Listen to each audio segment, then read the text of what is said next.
এবং যখন তাহাদেরকে বলা হয় আল্লাহ যাহা অবতীর্ণ করিয়াছেন তাহাতে ঈমান আনয়ন করো, তাহারা বলে আমাদের প্রতি যাহা অবতীর্ণ হইয়াছে আমরা তাহাতে বিশ্বাস করি, অথচ তাহা ব্যতীত সবকিছুই তাহারা প্রত্যাখ্যান করে, যদিও উহা সত্য এবং যাহা তাহাদের নিকট আছে তাহার প্রত্যয়নকারী।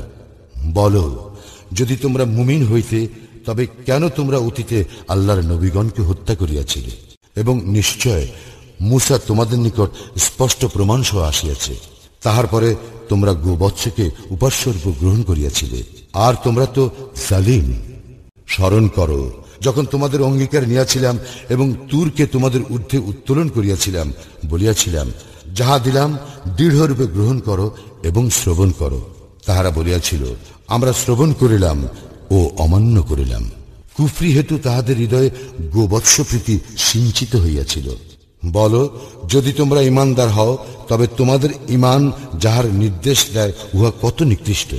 বলো, যদি আল্লাহর নিকট আখিরাতের বাসস্থান অন্য লোক ব্যতীত বিশেষভাবে শুধু তোমাদের জন্যই হয় তবে তোমরা মৃত্যু কামনা করো যদি তোমরা সত্যবাদী হও। কিন্তু তাহাদের কৃতকর্মের জন্য তাহারা কখনো উহা কামনা করিবে না এবং আল্লাহ জালিমদের সম্বন্ধে সম্যক অবহিত।